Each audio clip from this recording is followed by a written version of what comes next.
Hello everyone, and welcome back to 4 Kilobyte Shorts Let's Play of Kerbal Space Program with Kerbal Space Adventures. Now, we've done a lot of science, or I've done a lot of science, excuse me, we've done a lot of science, we've done a lot of science, but I did a little bit of science off camera, and that science was the science of mapping to terrestrial bodies. Extraterrestrial bodies? I guess they're technically extraterrestrial bodies. I mapped the moon, and I mapped Minmus, and I did both those things off camera. And the reason why is because it's very boring. It's very boring to map those things, and you only get a little bit of science out of it. But we did get enough science out of both to acquire a few more parts and pieces. And I went to the research lab, and I grabbed a few pieces, and one of the most important pieces that I grabbed, and I believe that's under science over here, is this little guy, the GravMax negative gravioli detector. And the reason why is because this is a science machine. It is, I mean, literally a science machine. It cannot be stopped. And what we're going to do is we are going to build a pod that is going to be able to use that particular science machine to garner us a large amount of science. Now, what I mean by that is that what we're going to do is we are going to build a pod whose specific sole purpose is to use the GravMax to acquire as much science as possible, because, as I said, it's a science god, and the reason why is because you can get science at ground level, you can get science in the air, you can get science in orbit, you can get science high in orbit for every biome. Meaning that you can get it for any of the biomes over Kerbin, you can get it for any of the biomes over the moon, and any of the biomes over Minmus. Now, we all know that the most expensive biomes are going to be the ones over Minmus and the moon. So what we're going to do is we're going to build a ship that's going to take us, into orbit here around Kerbin. Now we're going to have a Kerbal, because you need the Kerbal to collect the data each time you take a sample. We're going to have a Kerbal go up, and he's going to go around the Kerbin, the curve. He's going to go around Kerbin. Repeatedly over and over and over again. And he's going to collect data. He's going to collect this particular data. Yep. He's going to collect this data right here. Now that shouldn't block his window, I don't believe. So he's just going to collect that data, and that is going to be his whole job right there. I think that's a better spot. It shouldn't block the door. That should be perfectly fine. That's going to be his whole job right there. Is he's going to collect gravioli data, raviolis, the entire time. And if we have enough fuel, I'm going to try to put enough food on there, I believe. If we have enough fuel, we are also going to try to go to the moon. Now, we're not going to try to go to Minmus. It's too much to try to go all the way to Minmus, but we may try to go to the moon. And the best way to do that, of course, is to build a rocket that's going to go to the moon. Now, we don't need to land or anything. All we need to do is come back and be safe. And so to do that, we have this set up pretty easily in the fact that all we have to do is take the pod up and then bring it back down. So we have a lot to work with in that regard.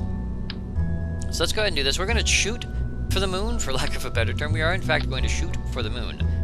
But we will do Kerbin first, and then we're going to shoot for the moon. If we miss the moon, if we can't get to the moon, don't have enough power to get to the moon and back again, or whatever, then we'll take another flight up. But for the time being, I'm pretty sure... Let me go ahead and just do it this way. One. There you go. And then one. Gimme.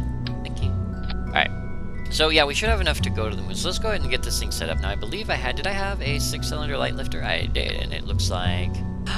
Perfect. Oh, that's perfect. Okay, so let's try that. Let's see what that gets us other than broken limbs here. Let's 6, please. Thank you.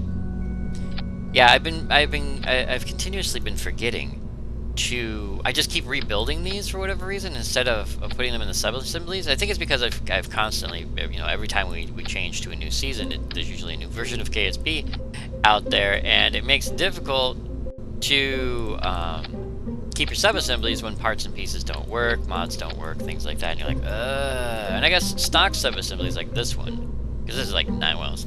Yeah, again, almost stock. It's missing a part here and there. Stock sub-assemblies are a little bit better, but even those from time to time may have alterations or something, or just the code in the game itself may not be perfect enough to get it worked out. So let's take a look at how much fuel we can get out of this. And it looks like we can get 8,553. Really? Not more than that. These two, go to these two, go to these two, go to this one. Pop the clamp up. 9,085. That's a little bit better. That won't get us to the moon and back, I don't... 9,085? It only takes 4,500 to get the orbit around Kerbin, doesn't it? Should get us to the moon and back, shouldn't it? Well, that depends, I guess. Because now we need to put food on there. I forgot the food. Our Kerbal's not going to have very much fun if he's only up there for a day and then he dies. Let's go ahead and grab some food. Food, water, oxy. I love these guys. This is the large one. That's the tiny one. I want the larger one. That larger one. This larger one. The life support container standard size, right? So we're gonna put that under here. Now this is gonna add a ton of weight, like literally a ton of weight, which will drop us down to 8,813. But what we can do is we don't need 80 days. You know, it's probably gonna take less than 24 days. That's 8,900. Let's go ahead and go 16 days. I like 16 days. That's a good number. We can go to the moon. We can go to the moon and back in 16 days and scan as much as we want. That's 8,971. So worst comes to worst, we get into orbit around Kerbin, and then we have to come back down after we do our gravioli scan from there. Best scenario, we get out there, we even go to the moon, we float around for a while, then we go to the moon, we get our gravioli scans there, and that works out for us. So I like that. Now for a name, let's go ahead and call this thing the KSA. Let's see. We'll call it the Rotini. Yeah, because it's looking for raviolis. You know, Rotini's looking for raviolis. It's funny. It's funny, eh? Alright, we'll call it that. And I think what we'll do is we may, in fact, put a press mat barometer. I guess we can put a press mat barometer on there since we haven't, I got it. We haven't used it. And the reason we haven't used it is because we've not needed to use it. I feel kind of nervous putting that one up there. I don't want them trapped. So we'll go down near the bottom. They may burn off coming back in, but we won't care at that point. So yeah, I worry a little bit about such events. Oh, I like that one there. We'll put that one there. We'll make it look pretty. But yeah, I do worry about things maybe exploding, coming off, blowing up, whatever. Now I lost my train of thought. Anyway, let's go. Let's go ahead and get this thing all readied up to go out into space. And again, worst comes to worst, we can only do Kerbin. If that happens, we'll do a second flight to the moon, direct to the moon. If that doesn't work, then we will build a new rocket, because this thing doesn't have to be very complex. All it just has to have this and that and the other thing. And let's go ahead and save, and then we'll select our Kerbal, because we need our Kerbal. We need a Kerbal. What Kerbal should we take with us? Now, I believe Dookie Holiday finally went on a trip. Actually, did he go on a trip? Did Dookie ever go on a trip? Doom did. Okay. Who else did? Erickson? Nope. Dookie Holiday never did. Okay, so let's go near. We're gonna go up and down, up and down, up and down, up and down, up and down. Oh wait, you know what we can do? We don't have to do it like that. Undecorated. Oh, well that's not helpful. Make it go the other way. You want to check decorated, so that way. Well, none of them are available. That's odd. Yeah. So this filter would be nice if they put in one that you could uncheck decorated. Anyway, so we'll just and Kenneth is our guy. Okay, so Kenneth is going to be our Kerbal if we can find him on the list here. Kenneth. It's gonna hurt my eyeballs doing this. It always hurts my eyeballs doing this. Kenneth, where are you? Are you down near the bottom, Kenny? Kenny, where are you? Kenneth. So many Kerbals. Look at all you guys out here. So many of you. Kenneth. I'm probably missing him, but I'm looking for K. There's Chaos. Kestrel. Found Kestrel. But no Kenneth yet. Kenneth! Are you hiding? Don't hide. Has anyone seen Kenneth? They really need to be able to set this in alphabetical order, honestly. Okay, well, it looks like I'm going through the list. I'm not seeing Kenneth. I'm gonna look for him, but I'll do that off camera because it's a waste of time to just do it here, going, oh, where is he? So I will find him. I'll put him in the ship. We will take it out onto the launch pad, and then from there, we'll take our first launch up into orbit. Now, we're going to do a polar orbit so we can get the highest number of biomes, right? And we're going to be in a low orbit first, and then we're going to go into a high orbit, because you can get both. So we're going to do that. I will do that. You guys are going to join me for the initial launch and first staging, and then I'm probably going to bring you in after we've done the collection, and then we're about to go to the moon. That seems like the most appropriate way to do that. So I will see you guys on the launch pad with Kenneth as soon as we can find him and stuff him into the main pod. So I will see you guys there.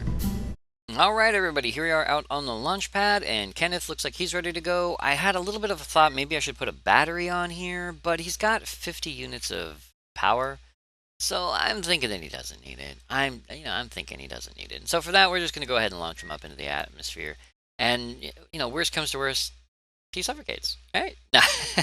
I'm pretty sure that, how much is that? Let's take a look.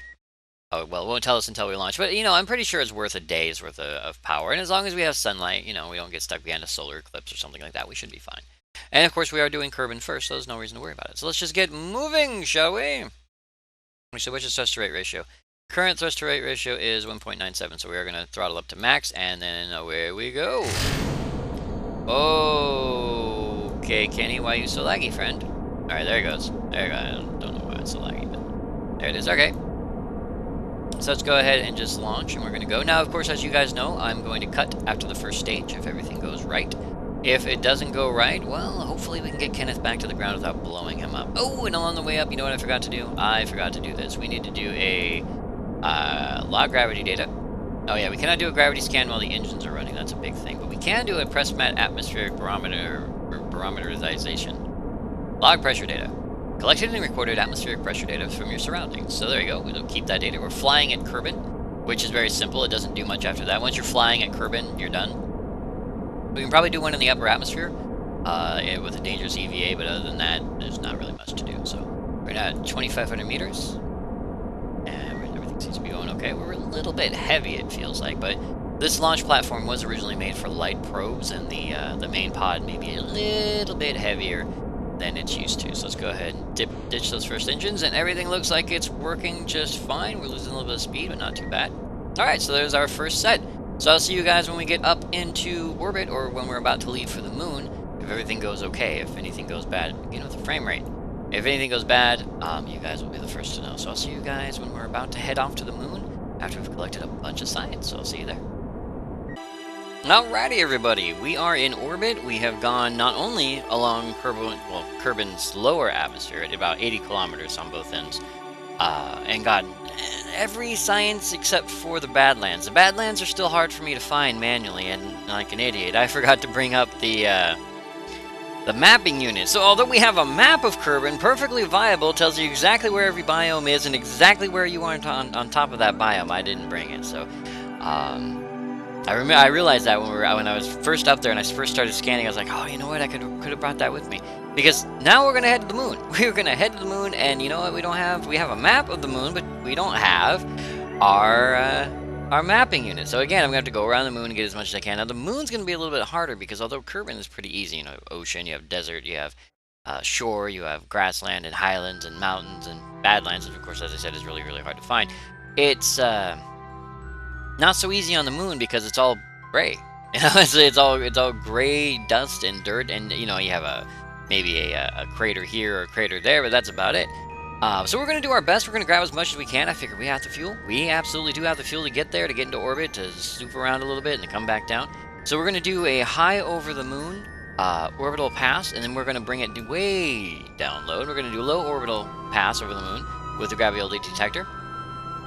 And hopefully we'll get a little bit of science out of this. Now, when I say a little bit, I'm going to go ahead and take a look here, and it's going to say we have 17 scientific data stored. That's 1 atmospheric scan, 2 atmospheric scans, I think, and a bunch of other stuff. So if that's 2 atmospheric scans, what that basically means is that we are 15 at 20 science per, with 15 is what, math? About 300 science? Yeah, 300 science. So we have about 300 science just off of Kerbin by itself. And then so we're going to go to the moon, and that is over, should be over, oh no, we can't see it from here. There it is. Yeah, there she is. So we're going to come up over Kerbin, a huge arc over Kerbin, and then drop right past. We're actually going to come down about right here, and then get pulled out underneath, and from there we're going to go into a orbital curve around the moon. So wow, that's a pretty sight. You got the moon on one side, Kerbin in the middle, and then sort of the sun. So we're going to go ahead and do that. It's going to take Kenneth a little while to get there, but we've barely used even 1 day doing all this. We have more than enough time to get there and come back.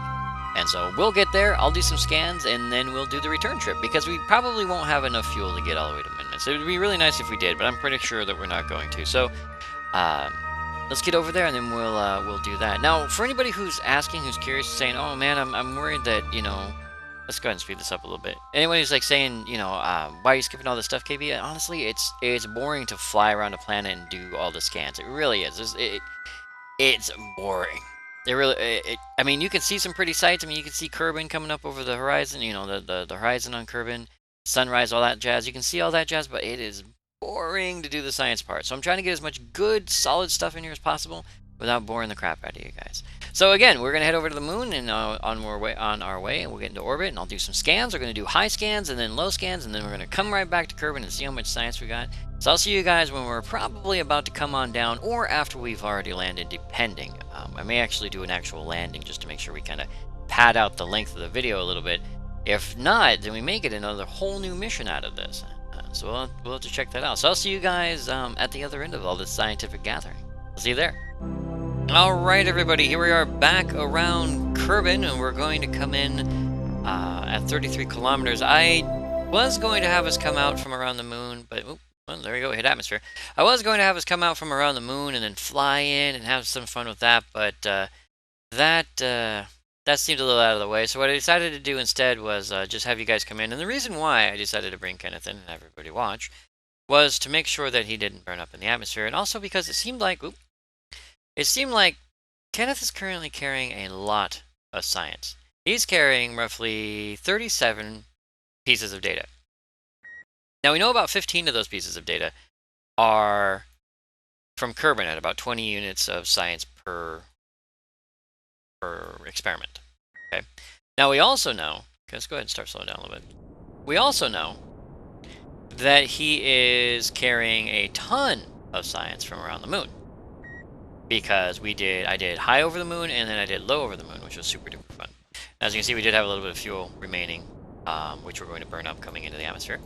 But he had about, I don't know, another 10, 15, maybe 10, 12, 15, something like that, from around the moon at 60 units of science per, which is awesome. This is looking good, slowing down pretty well. Let's keep it going. Hopefully we don't get too many G's. That'd be the worst thing is if we get any G's. So that's the thing. That's why I decided to have Kenneth come in and have everybody watch, because I'm concerned that we may burn up in the atmosphere. Kenneth may die horribly. If he dies, we still get to keep the science, though. So, you know, it's only partial loss, right, Kenny? Alright, so that's out of the way. So let's go ahead and get rid of that, and then we will just do the rest of our burn-in. Let's go ahead and turn off our SAS unit so we're not wasting power with it. And we will see how far we can get into the atmosphere. Oh, there goes the fire. Now, just so you guys know, these two pieces that we just ejected here are the last remaining pieces of the ship. Well, of course, because now we're just down to the pod, but it's the last remaining pieces of the original launch platform we took to go to the moon, and all the rest of the pieces were left in a suborbital trajectory, which means we technically left no garbage in space this run. We have left garbage in space on previous runs, but on this one we actually came back clean, provided this one doesn't wig out and actually does fall into the atmosphere, which it should, without a problem. The other thing is that this is probably going to be the most science we've brought back on any single trip out. That includes our trip to Minmus. That's what I was thinking of the name. Yeah, that includes our trip to Minmus, where we landed and took all that scientific data. And I've always noticed that whenever we come back from the moon, it's always dark outside. I mean, it is starting to come up till dawn, but we did come around the dark side. Ooh, some big, dark, angry-looking clouds. Now, we're not going to do any weird science here. We're not going to do, I mean, I guess we could do a gravity or like a pressure data, but we've already gotten flying at Kerbin, so doing it again would be completely pointless unless we got what was, no, we're not going to worry about getting what's left of it. We'll do it on the ground. We'll do a gravioli scan wherever we land on the ground. Looks like we're going to land in the water. Odd that there are lights in the water. Are there underground Kerbals? Underwater Kerbals? Is that what's going on? I don't know. That's really weird. Is that water? Huh. Oddly placed texture. Let's go ahead and pop our chute. It looks like Kenneth is doing just fine. He's a little bit nonplussed, a little bit concerned. He's like, I don't want to die. It's odd though. These textures aren't exactly where they're supposed to be. Apparently, it's maybe it's algae. We'll just call it algae. It's that big glowy algae that you see out in the ocean. That's what it is. It's glowing algae. Glowing algae telling Kenneth which way to go to land in the ocean, right? Or it's a very big glitch. Nope. Glowing water. Okay. Where are we? Alright, well, I'm hoping there's no bug, weird bug going on. Well, we opened up, okay, our parachute opened, everything's fine. We seem to have fallen through the magic flying light algae that we ran into from before. Okay, a little bug, interesting little bug. Go ahead and bring ourselves down. We'll do 3 times speed so our parachute doesn't break. I'm always concerned. I don't know if they ever fixed it. I don't know, I don't think they ever did, because it wasn't really a bug you had to fix, but I don't think they ever fixed the 4 times time acceleration parachute vanishing bug. It was actually a very, very, very, very bad bug. I was never a big fan of it, where you go to 4 times time acceleration. and the parachute vanishes. I don't know if it rips off or breaks. It doesn't really say that it broke under stress or anything like that. It just falls away and goes away, and then you crash into the planet at like 60 meters per second and blow up. That's just no fun. So instead, we're going to land nice and soft, and we're going to take a gravioli scan. So let's see, log gravity data. Gravity scan from Kerbin's water. The sensors detected changes in the local gravity that seem to be related to the passing of the moon. Awesome.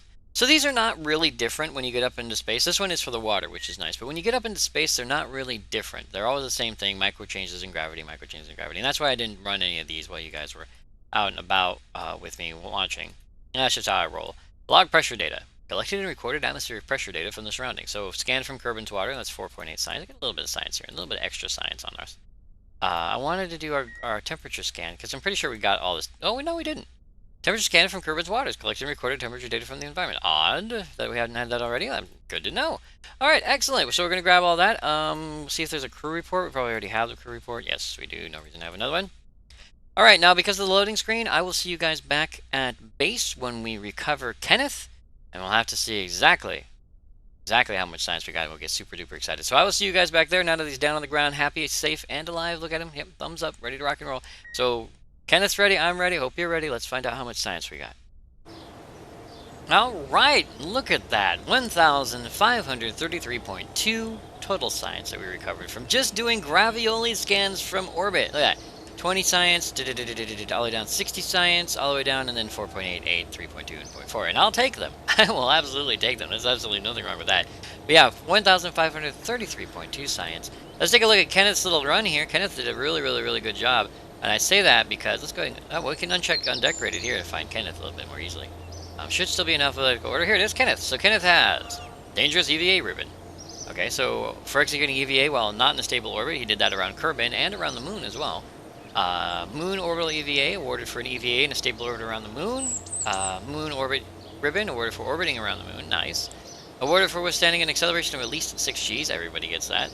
It's like the standard "you took a flight" badge for us. Awarded for splashdown of a vessel in water.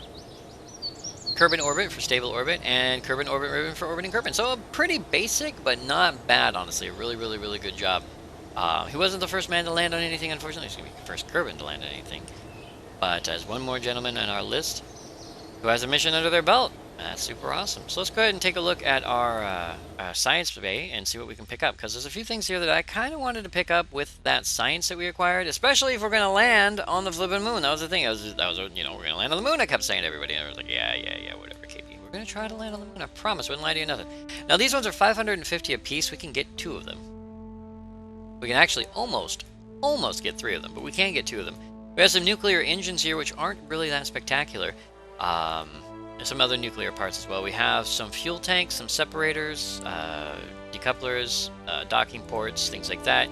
Some connectors and whatnot here. Nothing super special there that I think about. Now, we can go down here and grab a couple of these, but these don't really lead to anything. I think they lead to something here, but I never remember what it is or if I want or need it. But I know for a fact we need these big old hunky guys. These LT2 landing struts. We need them. We need them. Regardless of anything else, we need them, and the reason why is because they're the only ones that are stock. Now, these ones are not stock, but these are the only ones that are stock that can handle, or the only landing legs that we have that can handle and stretch out long enough to handle a large lander, a multi-Kerbal lander. So because of that, we're going to go ahead and grab this. That's going to be our obvious one. And no. What else do we have? We have a couple of solar panels. We have a double C seismic accelerometer, which has a very unique function when you're playing with the... Oh, what's that pack's name? I can't remember. It's what this whole thing is made out of. Anyway, they changed it. It just escapes me. I'm not going to worry about it. But basically, they changed it to where instead of just taking readings, it actually takes seismic readings. So when like something hits the ground and blows up, this takes a seismic reading. It's very interesting. I'll probably remember the name of the mod. It's the one that this whole thing is based off of, and it escapes me. I don't know why. But that's okay. We got some additional parts and pieces here. We got some more the BOMPs, the bolt-on mission probes, which we can use, more probe data, more probe stuff.